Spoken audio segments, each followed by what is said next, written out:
Welcome everybody to Rad Pod and Not So Chill. My name is Heidi Kuda and I'm here with my friends High Fidelity and Jim Stewartson. We are an investigative show about disinformation, and thank God for that because someone's got to do it. This is our weekly live stream where we recap our latest episodes or breakers. This week we talked about emotional hacks and the transnational mob with our friend Lucy Tomanova. She is a disinformation. She's basically teaches it, instructs on it. She's also a reporter. She also works with a coalition in her country, the Czech Republic, where she has what they call elves. They are people who actually expose online disinformant agents, chaos agents. And I hope that we can replicate something like that here in America instead of leaving it up to citizen activists to try to expose the bad actors. I want to start with a quote from Ruth Ben-Ghiat from her book Strong Men. She wrote in her conclusion of her book about 100 Years of Strong Men, as one country after another has discovered, the strong man is at his worst as a leader when he is most needed by his country. There's a lot of reasons for that, but I thought I'd start there. Do you guys have any thoughts before I give you my next quote and then we move on? Yeah, I mean, strong men are you know, or wannabe strong men are the fucking problem. Mm-hmm. You know. Yeah. Oh, also, I wanted to mention before I forget, at the beginning of the show, I didn't do my usual like this because I found out from one of our trolls that that's a satanic greeting, and who accused me of being a Satanist. So Wow. I just wanted to let everyone know I'm not an actual Satanist, and I was not throwing up the sign. Although I might be right now. So take a picture. Take a picture. So this is like a kind of a punk rock fuck you in the UK. So That's what I thought. I was like, you know, like whatever. I thought it was deuces. Like, what's up? Deuces, peace. Whatever. I like to make the letter F he for practices fidelity.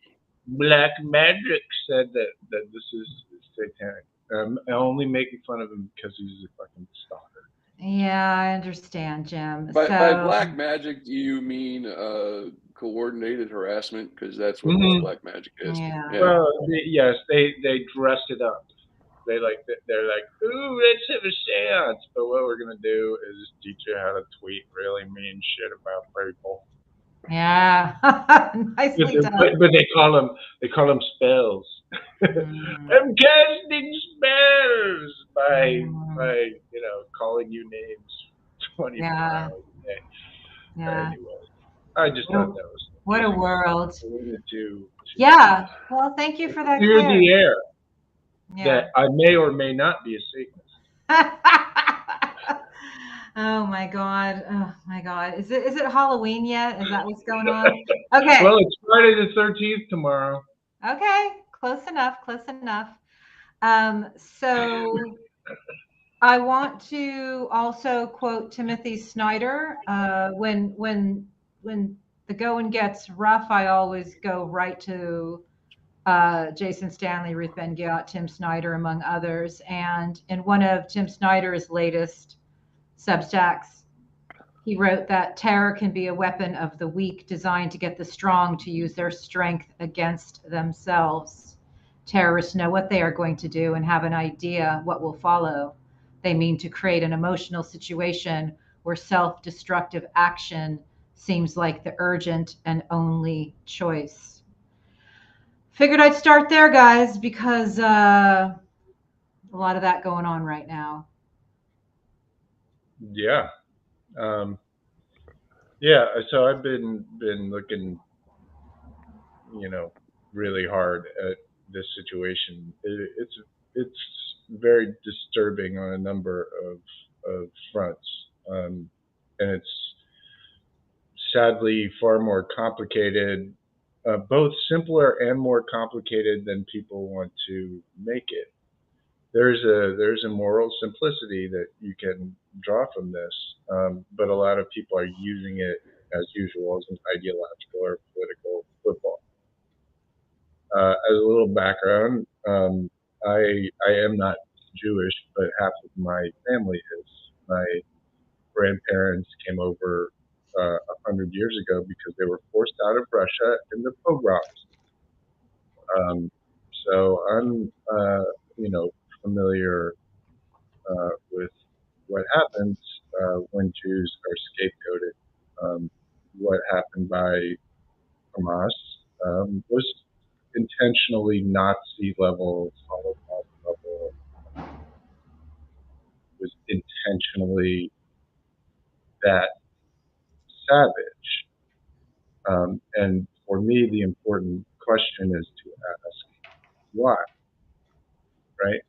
So, first of all, Hamas, let's be very clear, is a genocidal terrorist death cult that committed some of the most despicable acts you can possibly imagine, which I will not go into. Every single member of that death cult should be fucking hunted down like the Nazis were hunted down. You cannot do that to human beings and fucking get away with it. That's stark. However, the hatred and the vitriol going in the other direction is what they want.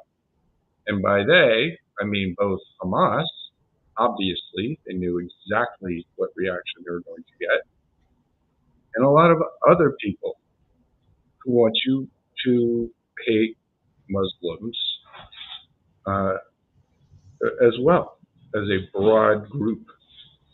And so they are using this opportunity to increase the level of hatred between Jews and Muslims.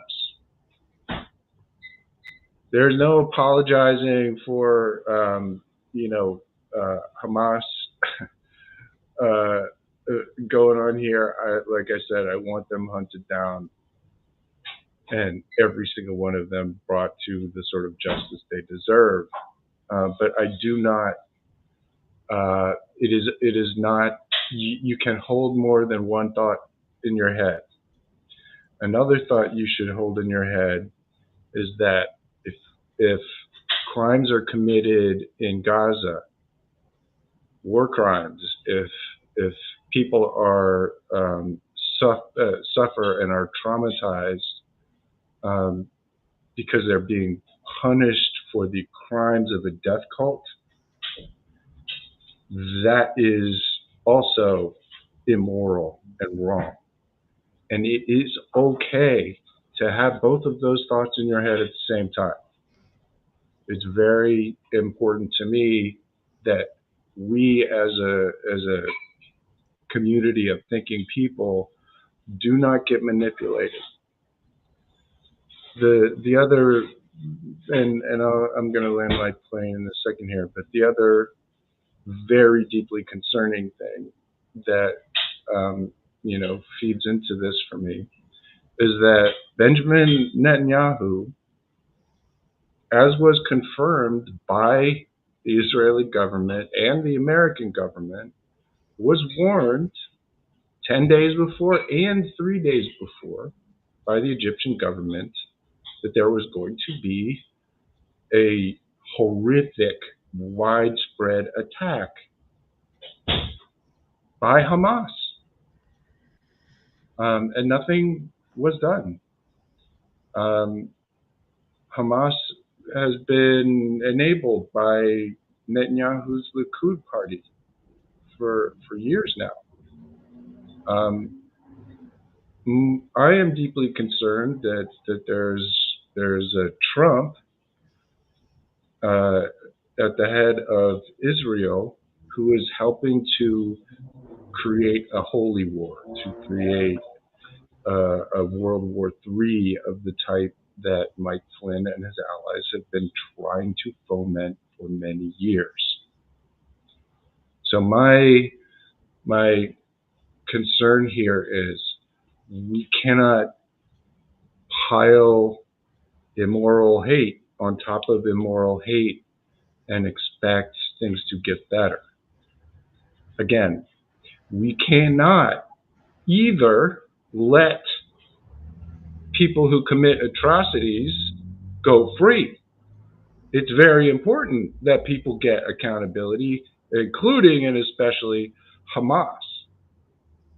But it does not mean that we should be party to furthering the suffering and death that comes from these crimes. Anyway, that's what's been on my mind over the last, couple of days. Yeah. It's incredibly serious shit. Yeah, and It's you very had the difficult courage talk to about because you courage get to write attacked about it. by Yeah. all sides, right? Oh yeah, yeah. So Well, I'm trying to be as calm about it as possible. Very emotional. yeah. But this is, for me, it's not complicated. You can have both of these thoughts in your head at the same time, and there's a lot of effort out there to both make it really complicated or just make it super simple. Hamas bad, murder, Hamas, and fuck Gaza, and it doesn't matter because of look at what they did. So go ahead, High Five. I'm reminded of an old story.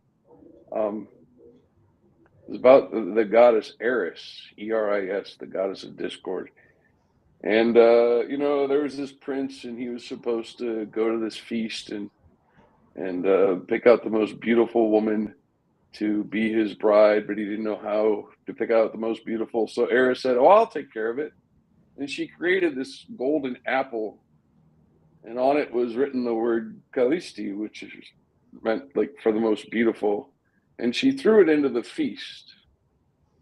And of course, the obvious thing happened, and everybody started fighting over the golden apple until, everybody died, right? There was a lot of bloodshed. That's what this is. This is a golden apple. It is discord. It's intentionally designed to polarize us, divide us, make us take sides. But really, it should be kind of obvious that, you can support the Israeli people and their right not to be, all the things that happened. And you can support the people of Gaza and not having those things happening to them. But honestly, I don't support the ruling parties of either people. They're the ones who are fucking this up for everybody and getting people killed. Well, Hamas is the ruling party of Gaza, but I want to be really clear about this point. There has not been an election since 2006. Yeah. And 47% of the people in Gaza, this is important, are children. There are 2.2 million people in Gaza. Over 1 million of them are children, who, by definition, basically all of them weren't even born when Hamas was actually, elected, when they weren't, openly saying that they were going to be murdering Jews all around the world as a literal slogan, as the literal thing that they do. That's all they fucking do, right? So, it's just super important we don't conflate these things. So I just want to bring up 2 points. One is I'm looking at an article from 1921 that I recalled how Netanyahu's first phone call after he was ousted as prime minister was to Vladimir Putin, who he assured, "I will be back soon." I just. You said 1921. I think you meant. I'm sorry, 2021. So, you know, days after being ousted as prime minister, Netanyahu passed a Vladimir message to Putin and Putin. Nanya, they are friends. Promising a quick comeback. Okay, so that's one thing that I wanted to remind people of. The other thing, and this is going back to Timothy Snyder, where he wrote that terrorists can seem like raving beasts who just need punishment, yet usually part of the plan is to enrage. And then he takes us back to America, where he says Americans have fallen for this. 9/11 was a successful terrorist attack because we made it so. Regardless of whether or not its planners and perpetrators lived to see it, it achieved its goal to weaken the United States. Without 9/11, the US presumably would not have invaded Iraq, a decision which led to the deaths of tens of thousands of people, helped fund the rise of China, weakened international law, and undid American credibility. So I'm just bringing this up because Jim always says this. And this is coming from Timothy Snyder, who wrote On Tyranny, who is one of my Sherpas in this entire thing. I've learned more from him and Ruth and Jason about where to look since 2014 than anybody. And Jim, I know you're trying to say something, but I'm just saying, I'm like saying, like, you don't have to take it from me or High Fire Jim. Take it from Tim, take it from Ruth, take it from Jason. What Jim always says is that history is not echoing, it's plagiarizing right now. We've seen this before. We've seen it all before. And, you know,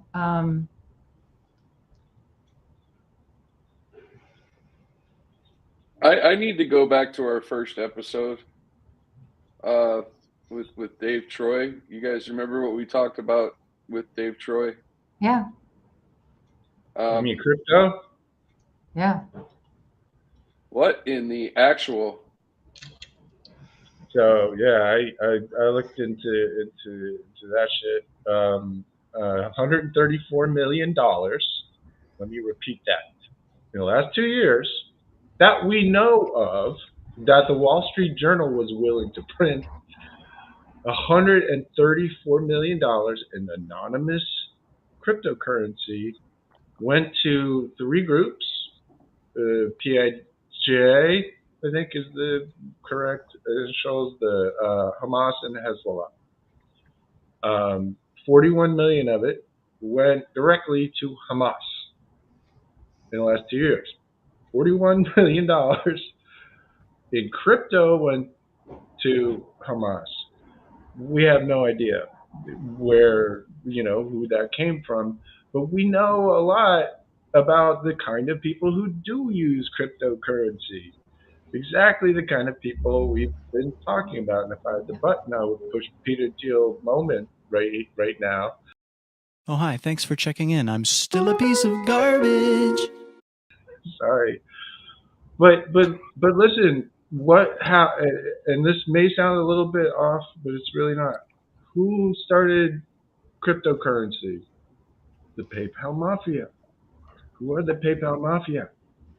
3 white supremacist anti-Semites who grew up in fucking apartheid. Neo-Nazis have been using crypto since it started, for at least a decade, right? So the universe of people who would be willing to spend $134 million to cause the event that just happened, I can name a lot of people who would be willing to spend $134 million to have that happen. Why? Because what do Christo-fascists want more than anything in the world? For Jews and Muslims to murder each other as fast as possible. That's the fucking goal, right? What is Mike Flynn? Mike Flynn, by the way, today referred to the Crusades. Literally the Crusades. He was talking about Hamas like they were the Ottoman Empire. I shit you not. The reason we have to support Israel is because Hamas is like the Ottoman Empire, which is what the Catholic Church fought the Crusades about. These motherfuckers are intentionally pushing us towards this stupid end times apocalypse bullshit because they know, and they're correct, that it will destabilize a lot of the world because people believe this shit. Because if you what do you need before? And I'm sorry to go off on this tangent, but bear with me. What do you need before Jesus Christ comes down on his magic carpet and picks up all the saved people in apocalyptic Christianity? What needs to happen? What needs to happen is Jerusalem, specifically Jerusalem, needs to be occupied by Christians. That is, it's a rule, it's a precondition, it's a thing that needs to happen, which is why Donald Trump moved the U.S. Embassy to Jerusalem. And it's also why a bunch of Christo-fascists are like, yeah, fuck yeah. Mike Pence, by the way, what did he say today? Said we should send troops in there right now. Why did Mike Pence say that? Because Mike Pence believes this shit, or wants you to at the very least, and is pushing us towards this dumb fucking pretend rapture nonsense half invented by Tim LaHaye, who started this CNP 40 fucking years ago. And we're getting jacked around by these assholes who are trying to project this dumb fucking fantasy onto the rest of us. And it's murdering people. So it's super important to me that we not fall into their little script that they're putting right in front of us. Hey, look, bam, fucking horrible event. What's gonna happen? What's gonna happen? Especially if you put a fascist like Netanyahu in charge, you're gonna ignite a war. And if you ignite a war over here, what happens in Ukraine?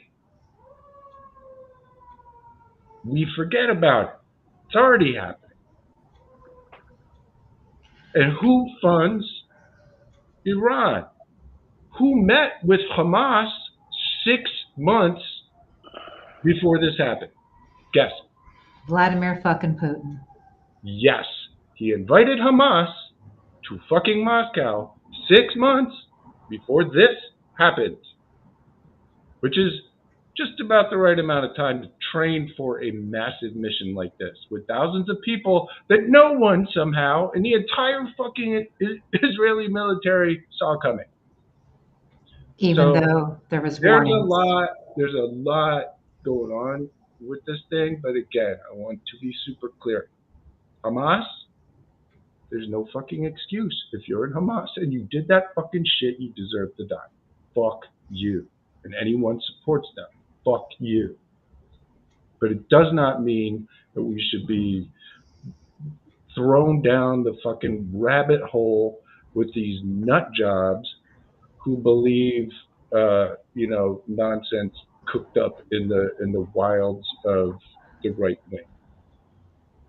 I have one more thing, Hi-Fi. Hold that, please. It's just, I want to button up, because weaving Tim Snyder's commentary throughout this, I think, is incredibly helpful to our viewers.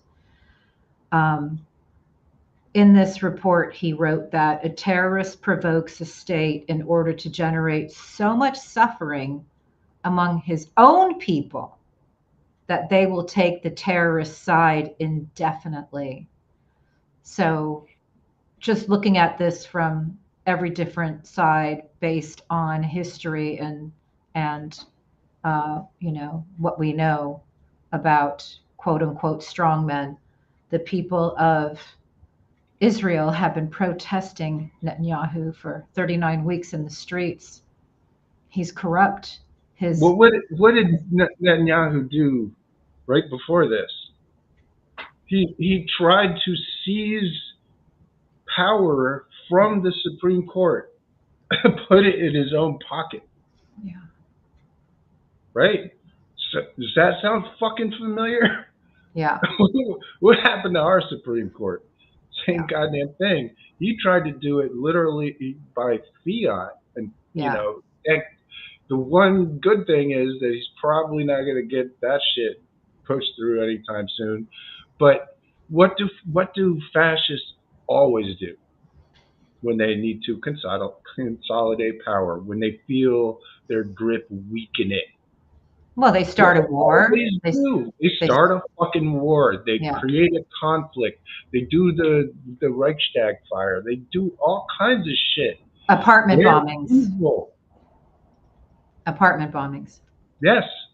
By the way, look into why Vladimir Putin is in the fucking position he's in the first place. Because he bombed a bunch of his own people and then blamed it on somebody else. And started a war. Chechnya. Yes, and use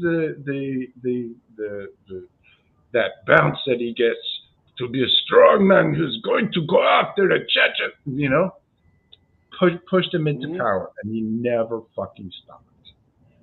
Fascists do not stop. They must. You gotta fucking beat them. And we got a motherfucker to beat right now. Yeah, it includes Hamas, who just met with Vladimir Putin. But make no mistake, there is a fucking relationship between the attack that just happened and the meeting with Vladimir Putin. And the millions and billions of dollars, by the way, that are going from Putin to Iran and vice versa through oil trade. They are close defense partners, even according to the U.S. military, who doesn't tell us shit. Hi-fi. Can I just point out, if you don't think that all this chaos is intertwined, I mean, we haven't even talked about the gas pipeline and the telecom cable that was damaged between Finland and Estonia. Yeah. Right? I mean, it's not a coincidence all this shit is happening. It's not. And I don't know what it's going to take to show people that these are specific concerted moves, like the way Erdogan replies about Hamas. I mean, this is all, it's a LARP. It's being played out on a board. Fuck. Can I address that for a second? Because that's an important point. So Mike Flynn, in his book, describes something called PSYACts. So PSYACts are part of a PSYOP. So a PSYOP is a psychological operation. A PSYACT is a psychological action. And it is an action that happens in the real world that is designed for a specific psychological purpose, to, as it says in the book, to make the target audience react psychologically in a specific way. So when you think about the kinds of things that go on, terror, I'm landing my plane, but think about this for a second. What is terror about? It's about taking a local action and having it make a national or international impact, right? What's Mike Flynn's slogan? Local action equals national impact. We are dealing with the same ideas, and it's not a coincidence because Flynn was over there with the terrorists who trained Hamas, right? ISIS and Al Qaeda, who didn't go away. They just morphed into Hamas and Hezbollah and name a bunch of other ones. This one thing Biden said that I thought was really important. He said today, I used to believe that you could eliminate hate. I don't believe that anymore. All you could do is drive it underground. But we're not even doing that anymore. No. We're celebrating it. We're amplifying it. We've reversed our engines so that we're pushing out all the bad shit and keeping in all the good shit. You can't say good shit anymore because you get attacked for it. You can't have two thoughts in your head at the same time because you get attacked for it. Yeah. Right? Those are all things that we need to resist. That's right. And resistance is the key word, because we know that resistance is the only thing that actually does defeat fascism. I was watching Judgment at Nuremberg last night, and a line really stuck out in my head where one of the Germans who actually left Germany when he knew how bad things were getting, but prior to that, he swore an oath to the Nazis. And there was a line that was used that that people adapted themselves to the new situation. That's just that line, adapted themselves to the new situation. No, nobody can adapt themselves to any new situation. We know right and wrong. We know that these guys come to power to hide their corruption. We know that it's transnational and that they're linked. And this is a show about disinformation. And the reason we interview reporters from the Czech Republic and Ukraine and Finland and Norway is because the same things are happening there. This is a rolling insurrection. These guys told us that there were going to be events like this. They tell us that. They forecast it. This will not be the end. We are not safe in 2023, going into 2024. And Hi-Fi, I think it's important that we do show the clips from our reporter in the Czech Republic who is fighting the same beast that we are fighting, and whose country is being infiltrated with the same mind hack. She used the term emotional hack, which is a great term because it's why we're not able to reach people who are being psyoped by what Jim was just referencing. So let's her own country. What's your best advice of somebody who's had to be on the front lines of this, to Americans and to others, on how to not let that sickness take root, how to fight it before it actually is allowed to destroy our country and our democracy? I think we have to educate our children. Yeah. And I think it's very important not to lose connection, like personal connections with each other, and even with those who are like really sick in their heads. Yeah. Because it's like in a cult. The cult or the propaganda wants you to lose the connection with your relatives. So you have to keep the connection, but you have to have your own borders, like, and the discussion. Just help the person, if it's your grandma or your brother, just help the person, show some care, but don't discuss disinformation, don't discuss propaganda, just leave it alone, don't push it. And that's it, because you can never win. It's emotional hack.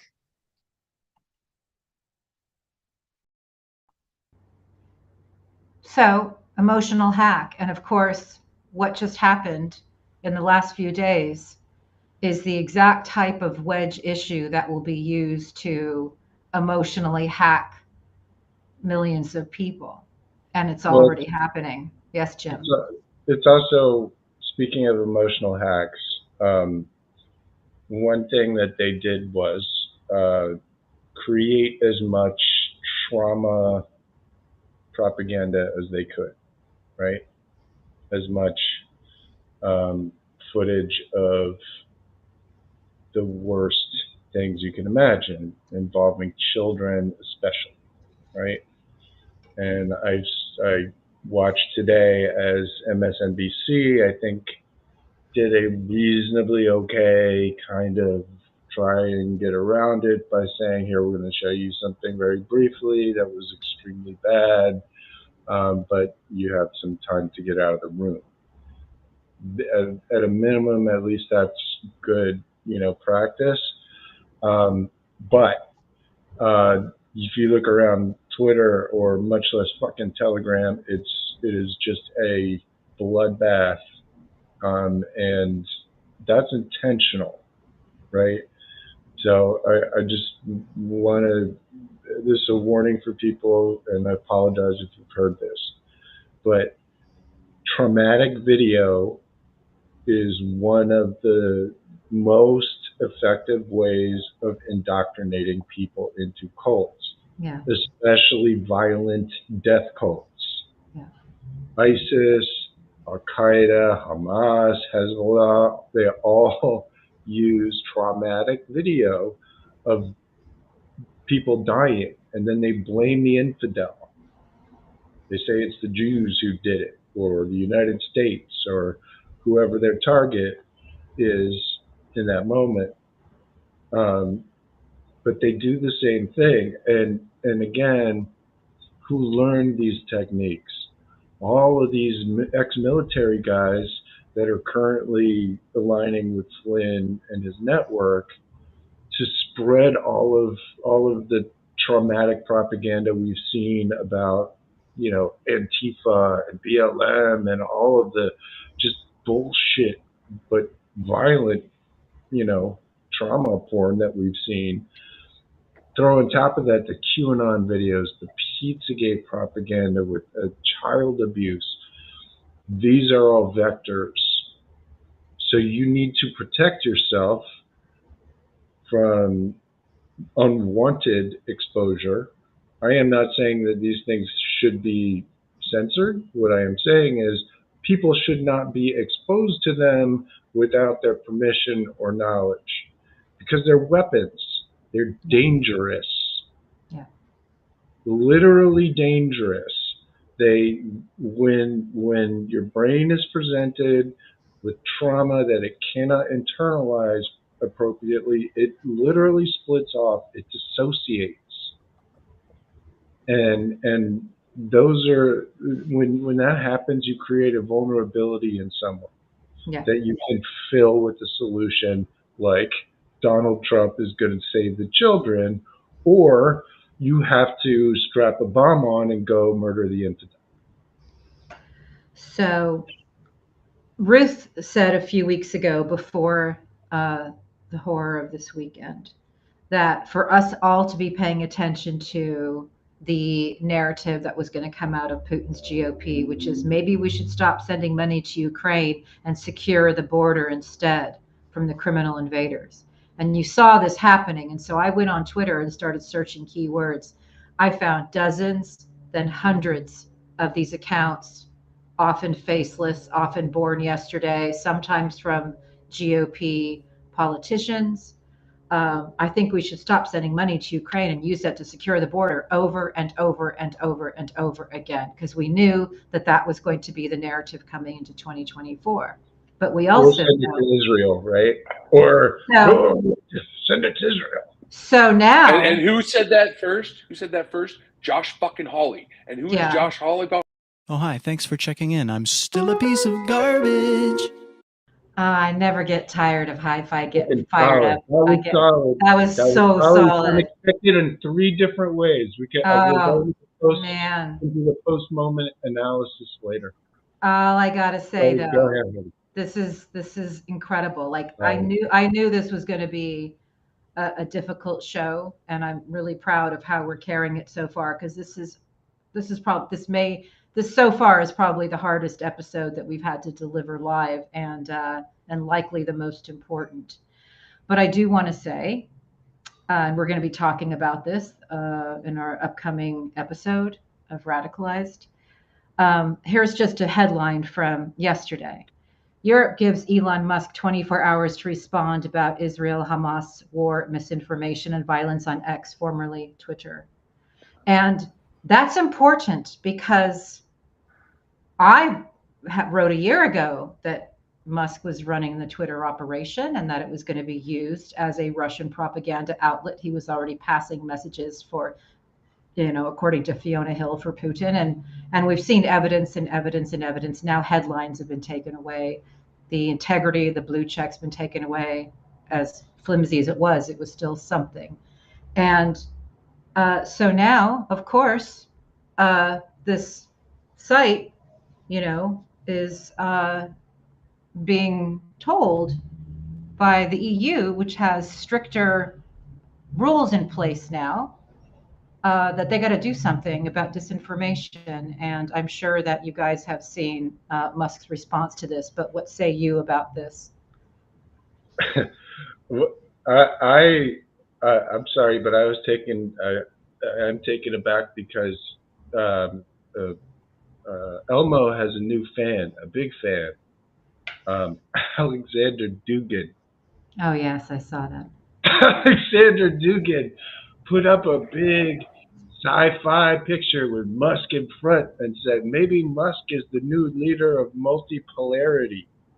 Yeah. Multipolarity is Dugin's euphemism for National Bolshevism, which literally means Nazi Bolshevik, Yeah. which is, the far left and far right come together and create an even more fascist third position, like which leads to, by the way, Eurasianism, which is why fucking Putin is in Ukraine in the first place.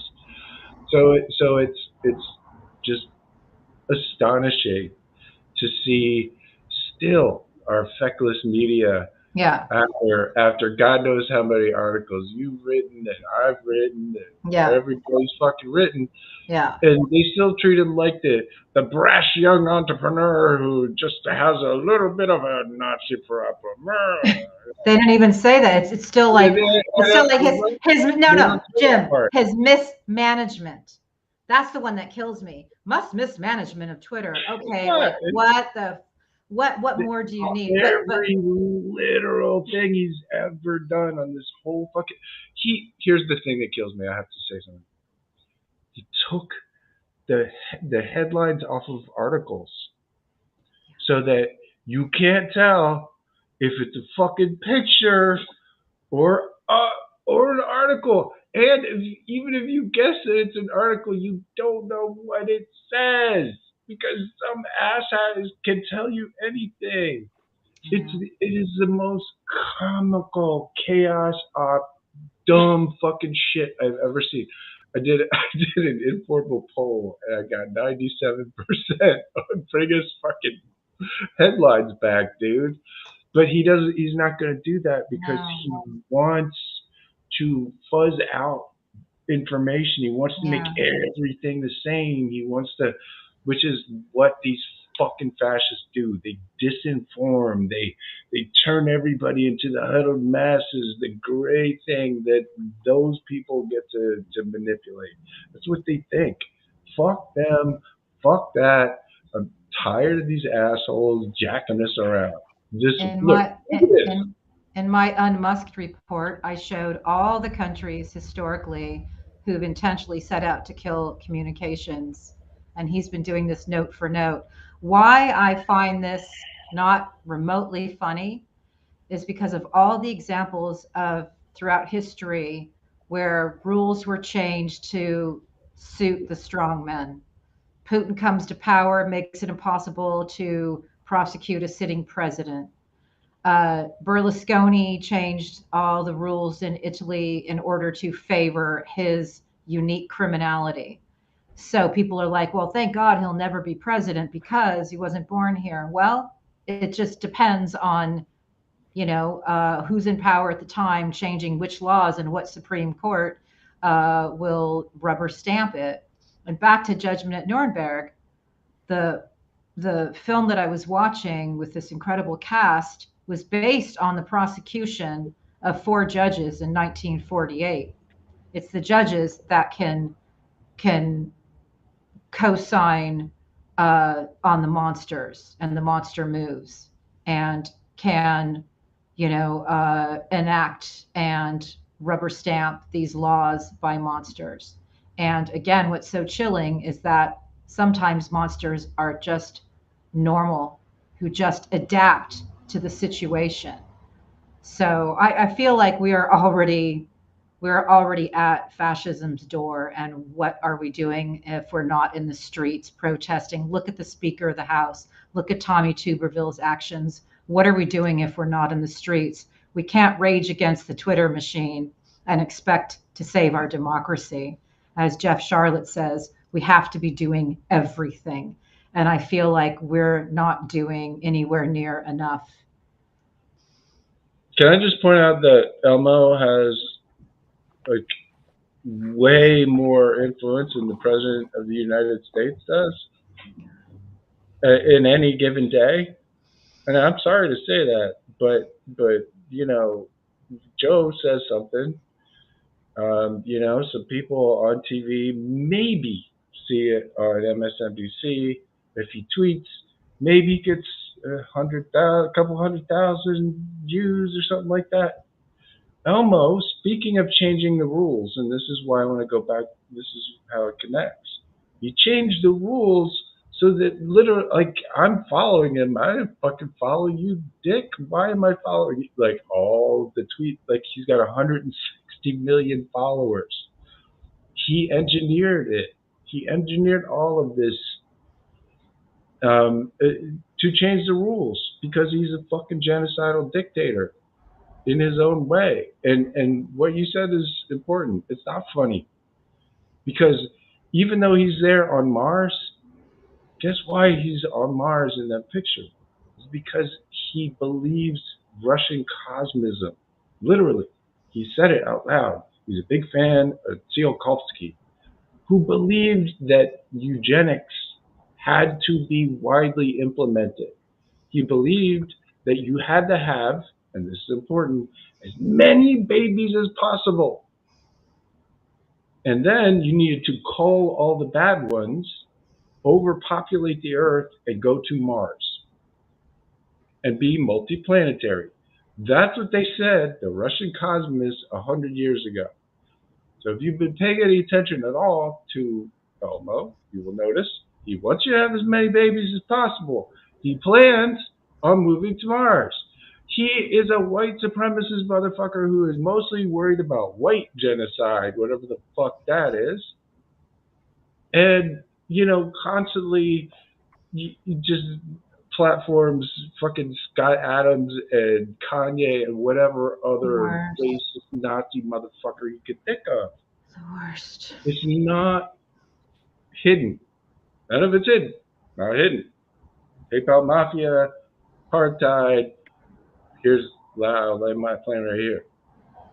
We call these people neo-Nazis. No. When it comes to these guys, look at Grandpa. Every single one of them. Grandpa brought them off to where? Fucking apartheid. Every single one of them. Because Grandpa was pissed off that Hitler didn't win. So they moved to the closest possible approximation and brought up their little grandkiddies there. And their grandkiddies came over here, guess what? Started fucking PayPal. And what was PayPal's purpose? To replace the dollar. And it's these and Bob's your uncle. We need to put these fucking people in prison. I'm so tired of it. Oh shit. Hi-Fi. I just I'm sorry, I'm going off on a tangent here because it's been bugging me. I just want to let everybody know you're gonna hear it first here on RadPod that the next global chaotic problem that we're gonna have is probably gonna be over here with Serbia and Kosovo. They're trying to stir some shit up in that general direction. So be prepared for that to break out because, you know, we're in World War III. I don't know why nobody notices except us, but whatever. I mean, Putin also just captured Slovakia. Yes, that's part of the interview. That's part of the interview. Literally captured it. Yeah. The government. Yeah. Right? Yeah. I mean, let's be clear. What happened was, you've never heard this before. He rolled into a country and filled it with a lot of fucking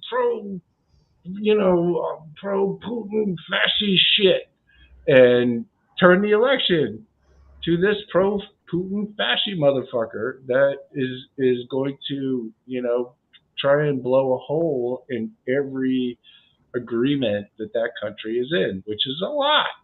Yeah. Like So one thing that we have to all start to see is this motherfucker is like blowing up countries, he's capturing human beings, he's capturing countries, he's inciting holy war between other groups of people. yeah. Like at some point we just gotta go to war with this motherfucker. I'm sorry. I mean, we know. I think the first thing in Moldova. Hold on. We know they were running ops in Moldova, so they tried to capture Moldova. We know they were fucking around in Latvia. We know they tried for Estonia, and Estonia blocked them. I mean, how much more obvious does not it to mention need to Africa, be that Russia's Brazil. So, So yeah, the imperialism is off the fucking chain, and we're just sitting around. I don't know. Italy, Poland. Please refer to my rolling insurrection report for Byline Supplement because it's all in there. So I also back to the futurism. I want to talk about my Cult of the Genius Tech Bro report, where I quote a guy named Douglas Rushkoff, who wrote, he's the author of Survival of the Richest Team Human Program or Be Programmed. And he wrote about meeting with some of the masters of the tech universe. And he said he figured out pretty quickly that they were preparing for a digital future that had a whole lot less to do with making the world a better place than it did with transcending the human condition and insulating themselves from climate change, rising sea levels, mass migrations, global pandemic. They were only interested in one thing, and that was escape, self-preservation. And that's come along. Yeah, go ahead, Jim. No, I'm just agreeing. I mean, why do they all have like islands in the fucking New Zealand archipelago? Why are they, right? Like, why are they all like seasteading and doing this dumb shit?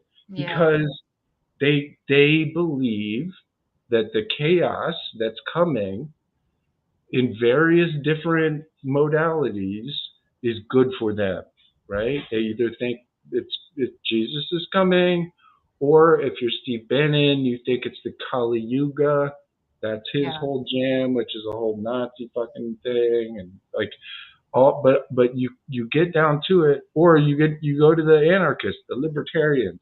They want civil war because all this fucking liberal shit is getting in the way. We got to blow it all up, right?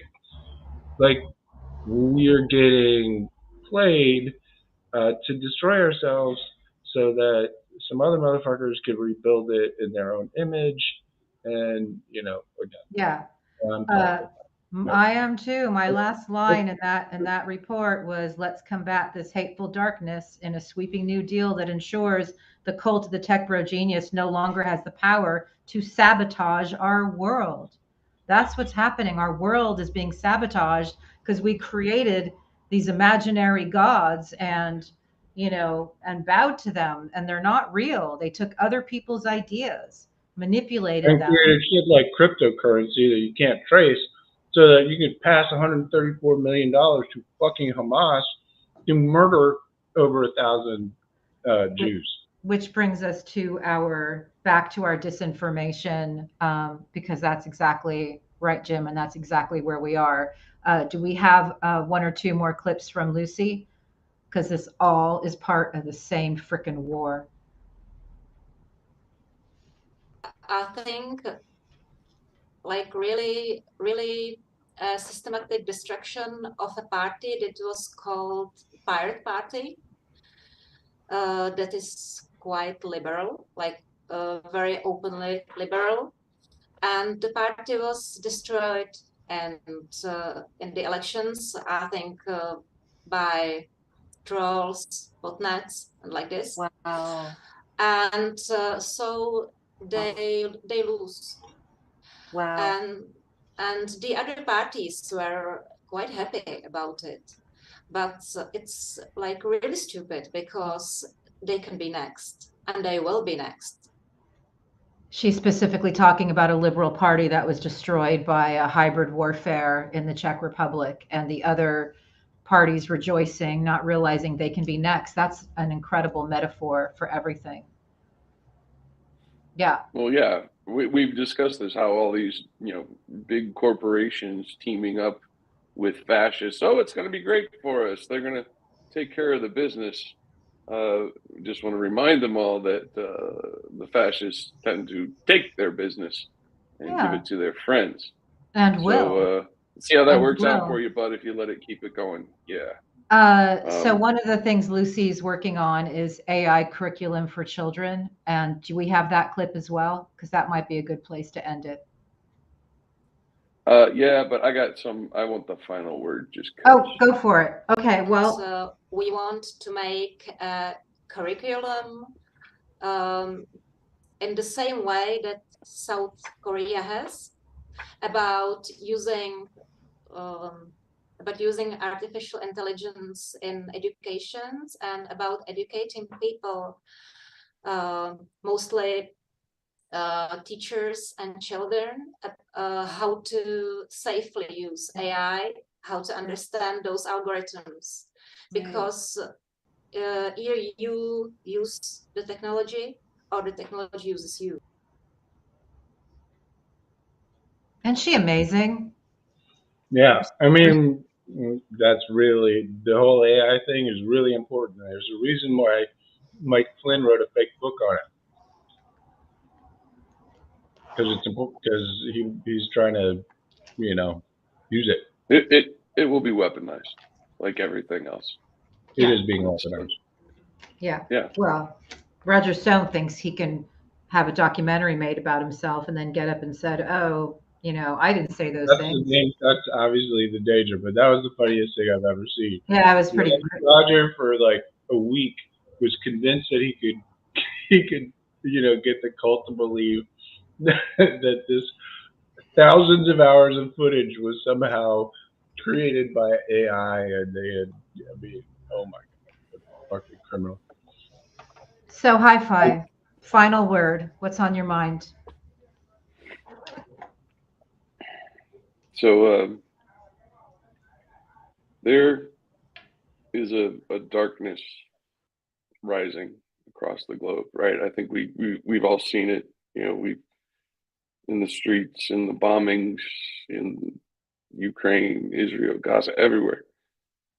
We're seeing this, and the only way I can explain this to people is it's a beast, right? And it is a beast that wants to slake its hunger and its thirst on human blood, right? And it will take every shred of hate it can find anywhere, and it will use that to grow strong, to do the bidding of evil men, evil men who created this monster, this wicked beast, right? And so I would say to our audience, to anyone who hears me, if you have a shred, an iota of decency, of hope for the future, of love for humanity, the time has come.